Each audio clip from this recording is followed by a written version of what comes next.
गृहस्थ आश्रम के नित्य, नैमित्तिक और काम्य कर्मों का वर्णन।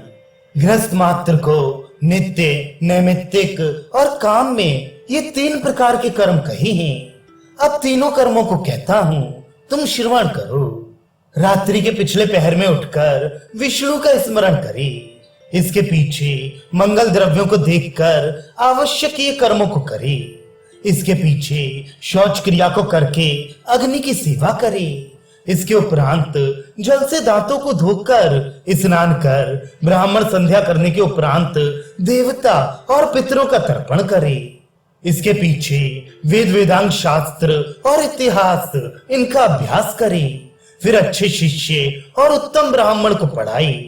फिर अलब्ध वस्तु की प्राप्ति का उपाय करे और उस वस्तु के मिलने पर क्षण काल के निमित्त पढ़ाने को समाप्त कर दे और सामर्थ्यवान होकर किसी की सामर्थ्य के बिना जाने निवास ना करे।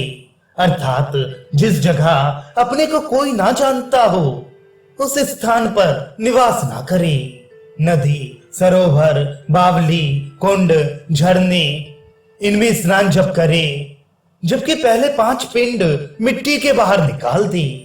तीर्थ के ना होने या जाने की सामर्थ्य ना होने पर कुएं में से जल को निकाल कर स्नान कर ले और घर के आंगन में जितने जल से वस्त्र भीग जाएं, उतने ही जल से जल ही है देवता जिनका, ऐसे मंत्रों से स्नान करे।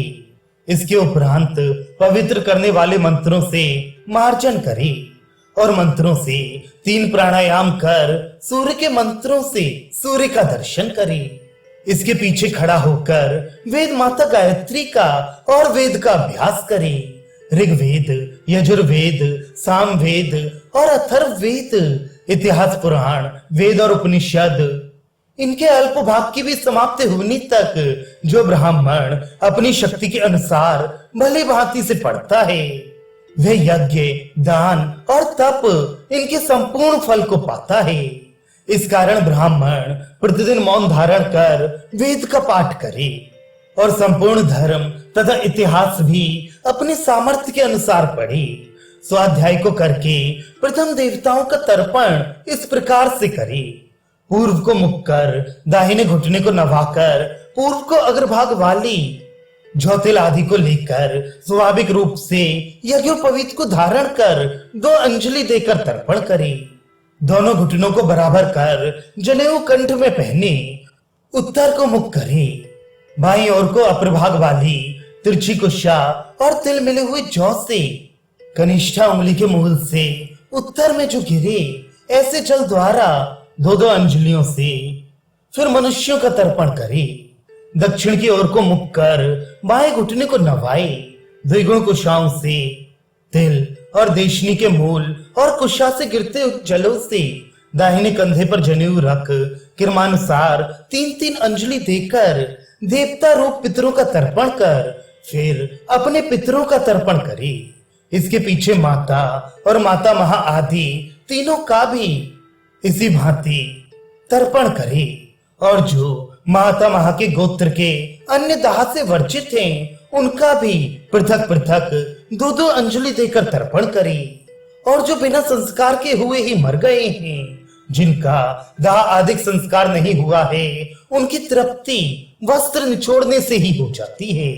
जो पुरुष पितरों के बिना तृप्ति किए हुए वस्त्र को निचोड़ता है उसके पितर, देवता और मनुष्यों समेत निराश हो जाते हैं। स्वधा, गोत्र, नाम, तिल इनसे जो जल दिया जाता है वह श्रेष्ठ है और वस्त्र के निचोड़ने से ही वह सब निष्फल हो जाता है। अन्यत्र मन लगाकर या विधि से रहित जो जल दिया जाता है या बिना आसन पर बैठकर जो दिया जाता है वह सब रुधिर के समान हो जाता है। उपरोक्त नियमों के अनुसार पितरों का तर्पण करने पर पितृ प्रसन्न होकर संपूर्ण मनोरथ पूर्ण करते हैं। ब्रह्मा, विष्णु, शिव, आदित्य, मित्र, वरुण ये नाम जिन मंत्रों में हों उन मंत्रों से जल के मंत्रों में कही हुई विधि से देवताओं का पूजन करें।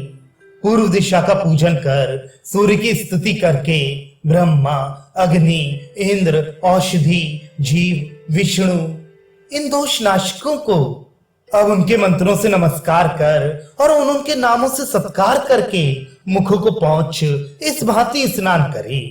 इसके उपरांत भवन में जाकर घर की अग्नि में चतुर ब्राह्मण विधि सहित पाक यज्ञ करे।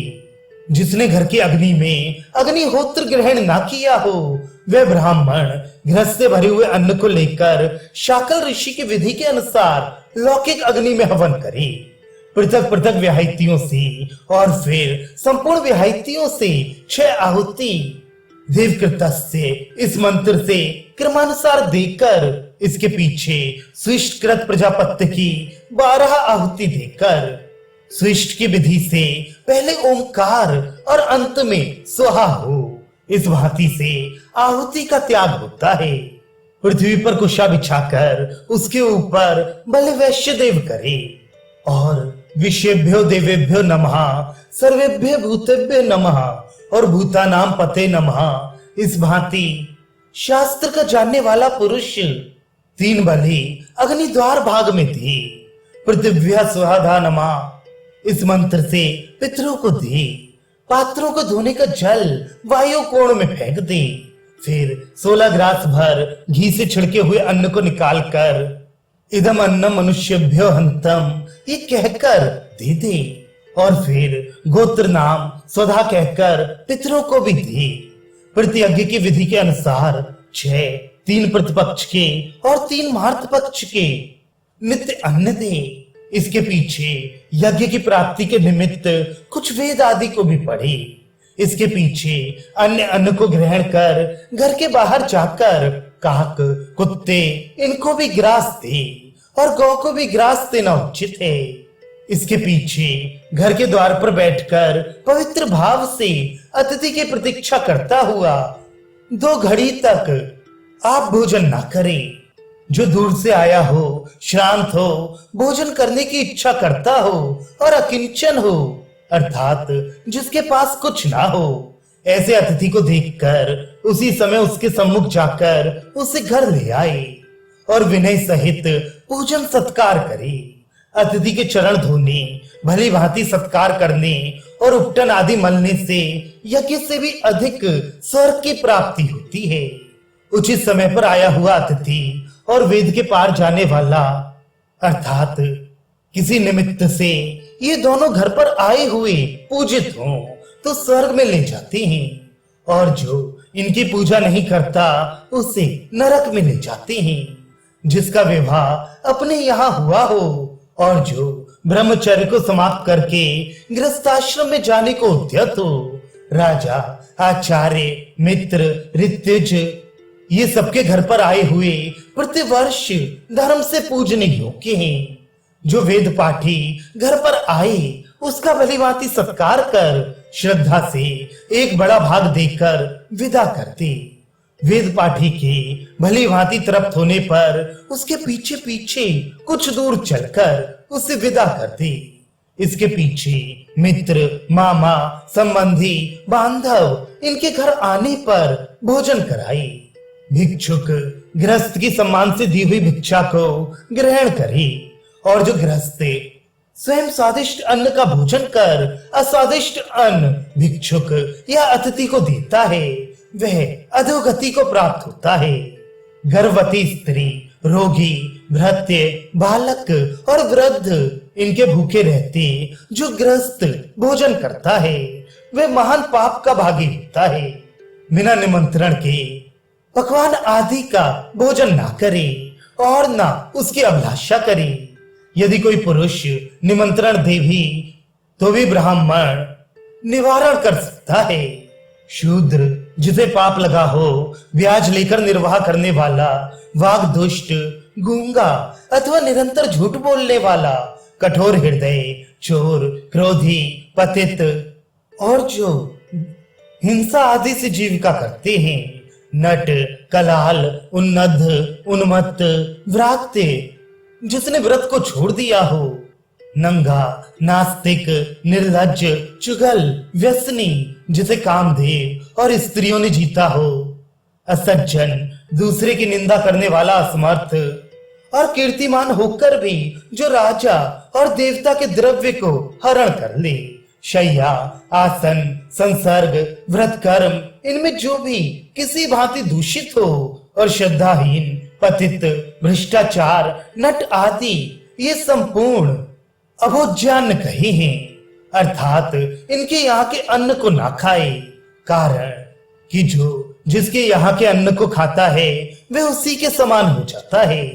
नाई वंश का मित्र, अर्धसीरी दास और गोप इन शूद्रों के अन्न को खाकर भी दोष नहीं लगता। द्विजों को परस्पर में यदि वंश विदित हो तो धर्म करके एक दूसरे के अन्न को भोजन कर सकते हैं, परंतु उस अन्न को खाए जिसको वह खाने या खिलाने वाले ने अपनी जीविका से संचय किया हो, और शहद को छोड़कर आखिर की वस्तु, और जिसको कुत्ते ने ना सूंघा हो और जिसे गौ ने ना सूंघा हो, जिसे शूद्र और काक ने ना छुआ हो, ये सभी पवित्र हैं। उच्छिष्ट ना हो, वासी ना हो, दुर्गंध ना आती हो। इस प्रकार भली भांति बनाए हुए अन्न को नित्य खा ले। खिचड़ी, मालपुए, मोहन भोग, खीर, पूरी, इनको भी खा ले।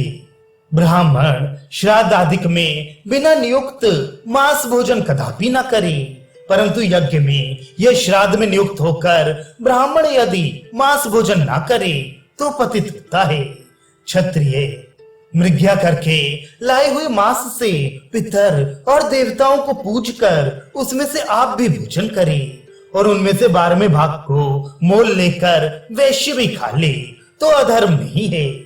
जो ब्राह्मण वृथा मांस खाता है या जो बिना विधि के पशुओं को मारता है वह अनंत काल तक नरक में निवास करता है।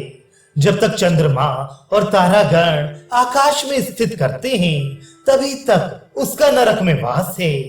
वृथा मांस को वर्ज देने से संपूर्ण कामना और अश्वमेध के यज्ञ के फल को प्राप्त होकर गृहस्थ भी ब्राह्मण मुनियों के समान हो जाता है। गाय और भैंस का दूध ब्राह्मणों के खाने योग्य होता है, और वह खाने योग्य दूध है जो ब्याने से 10 दिन के पीछे का हो, तथा वह गौ असंधनी हो और उसके बछड़े या बच्चियां हो। प्याज, सफेद बैंगन, लाल मूली, गाजर, वृक्ष का लाल गोंद, गुलर के फूल, बिना समय के फूल, जो ब्राह्मण इनको खाता है वे चंद्र देवता का पाक रूप प्रायश्चित करने से शुद्ध होता है। और वाणी से दूषित और जिसे जानता ना हो वह, और जिससे दूसरे को दुख हो, ऐसे पदार्थ खाने वाला भी प्रायश्चित करे। जो बिना भूतों के दिए अन्न खाता है वे ये सब अन्न गृहस्थ को दग्ध करते हैं। गृहस्थ सदा स्वर्ण, चांदी, कांसे इनके पात्रों में भोजन करे। पात्रों के अभाव में गृहस्थ अच्छी सुगंध वाले देवदारू, ढाक और कमल के पत्तों में भोजन करने योग्य है। ब्रह्मचारी और यति को भी उक्त पत्तों में ही भोजन करना उचित है। अन्न को ओम तेजस्वी इस मंत्र से छिड़क कर नमस्कार करे। इसके पीछे पृथ्वी में 3 बलि अर्थात थोड़ा थोड़ा अन्न दे कि भूपते नमः, भुवापते नमः, भूतानाम पते नमः। फिर अपोषण ओम अमृतोपस्तरण ग्रसी स्वाहा इस मंत्र से आचमन करके 5 प्राणों की आहुति स्वाहा करके दे, और फिर सुख सहित शेष अन्न को खा ले। इसके उपरांत मौन धारण कर अन्न की निंदा न करता हुआ मनुष्य एकाग्र मन से तृप्ति पर्यंत भोजन करे और पात्र को खाली ना छोड़े, अर्थात उसमें कुछ अंश रहने दे। इसके उपरांत ओम अमृतापि धानमसि स्वाहा इस मंत्र से प्रतिपोषण अर्थात पुनराचमन लेकर उस बचे हुए उच्छिष्ट अन्न में से 1 ग्रास उठाकर पृथ्वी पर रख दे। इसके पीछे आचमन करके साधुओं की संगति और उत्तम विद्या को पढ़कर जो सदाचार में रत हैं उनकी कथाओं से शेष दिन को व्यतीत करे। इसके पीछे सायकाल को संध्या करे और अग्निहोत्र कर भृत्यों समेत भोजन से पहले आचमन करके नित्यशः भोजन करे। होम के समय आया हुआ अतिथि संध्या के समय भी अपनी शक्ति के अनुसार श्रद्धा सहित अवश्य पूजने योग्य है। पूजा न करने से यह अतिथि उसके पुण्य को हरण करता है। अत्यंत तृप्त नहीं हुआ, चरणों को धोकर पवित्र हो, वह मनुष्य उत्तम शैया पर शयन करे, पश्चिम की ओर को सिर ना करे, शक्ति के अनुसार सूर्योदय के समय स्नान और संध्या को ना त्यागे, 4 घड़ी रात शेष रहते में उठकर अपने हित की चिंता करे। समर्थ बुद्धिमान मनुष्य नित्य इस प्रकार का कार्य करे।